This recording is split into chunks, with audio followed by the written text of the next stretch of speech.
अब वहीं बिहार की पूर्व मुख्यमंत्री राबड़ी देवी ने अपना सरकारी आवास खाली करना शुरू कर दिया है। गुरुवार देर रात राबड़ी देवी के 10 सर्कुलर रोड वाले आवास से कुछ पिकअप वैन निकलती हुई दिखी, जिनमें गमले, पौधे और कुछ दूसरी चीजें थीं। पिछले महीने बिहार के भवन निर्माण विभाग ने राबड़ी देवी को 10 सर्कुलर रोड की जगह 39 हार्डिंग रोड स्थित आवास आवंटित किया था और 1 महीना बीत जाने के बाद राबड़ी आवास को खाली करने की प्रक्रिया शुरू हो चुकी है।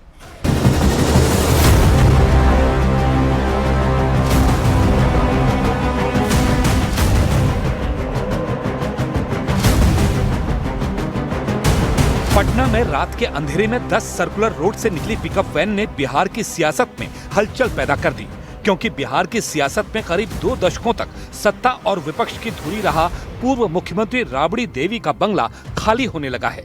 शुरुआत गमलों, पौधों और गार्डन के सामान से हुई, जिन्हें छोटी गाड़ियों में रखकर रातों रात शिफ्ट कर दिया गया, लेकिन सारा सामान कहाँ गया ये पता नहीं चल पाया।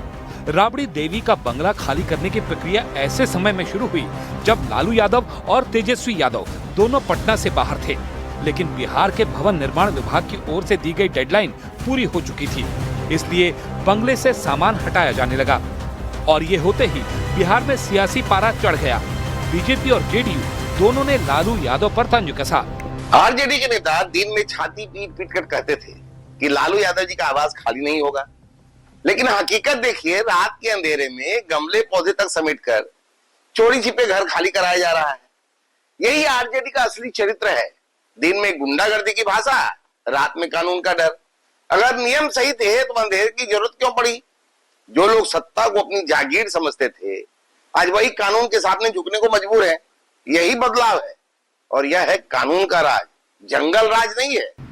तो मकान खाली करना नियमानुकूल है, लेकिन मकान के जो सरकारी साजो सामान है, अगर उसमें कोई भी क्षति होती है तो यह राजनैतिक रूप से अनैतिक काम माना जाता है।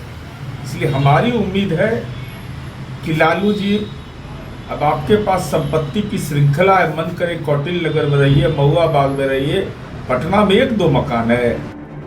राबड़ी देवी विधान परिषद में विपक्ष के नेता हैं। राज्य सरकार के भवन निर्माण विभाग ने उन्हें 25 नवंबर को ही 10 सर्कुलर रोड स्थित बंगला खाली करने का निर्देश दे दिया था और 25 दिसंबर को राबड़ी देवी को निर्देश मिला 1 महीना हो गया। राबड़ी देवी 16 जनवरी 2006 से 10 सर्कुलर रोड स्थित बंगले में रह रही थी। सरकारी आदेश के तहत उन्हें हार्डिंग रोड स्थित बंगला नंबर 39 में शिफ्ट होने के लिए कहा गया, क्योंकि भवन निर्माण विभाग ने कहा कि विधान परिषद में विपक्ष के नेता को यही बंगला मिलेगा। लेकिन अब तक ये तय नहीं हो पाया है कि राबड़ी देवी के बंगले से निकला सामान कहां गया। हालांकि इससे पहले आरजेडी ने बंगला खाली करने में आनाकानी की थी। कहा था कि 10 सर्कुलर रोड का बंगला सुरक्षा, सुविधाओं और वर्षों के लगाव की वजह से खोना आसान नहीं है।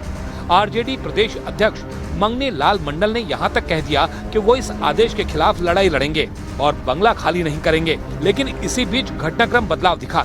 रातों रात बंगले से सामान शिफ्ट होना शुरू हो गया। बंगला खाली करना नहीं करना ये तो अलग विषय है। बंगला का मोह नहीं है, जनता की चिंता है। लेकिन जो लोग सत्ता में आए हैं वो किस तरह से कर रहे हैं, ज्यादती हो रही है, ये सबको दिख रहा है। साल 2005 में सत्ता गंवाने के बाद लालू राबड़ी परिवार एक अणे मार्ग से निकलकर 10 सर्कुलर रोड में शिफ्ट हुआ था। तब से ये जगह लालू परिवार का पावर सेंटर रही है, लेकिन अब वो सेंटर बदल रहा है। अटकलें ये हैं कि लालू परिवार का अगला पावर सेंटर पटना का महुआ बाग हो सकता है, क्योंकि वहाँ लालू राबड़ी परिवार का निजी बंगला भी लगभग तैयार है। कहा जा रहा है कि भविष्य में लालू परिवार उसी निजी आवास में शिफ्ट हो सकता है।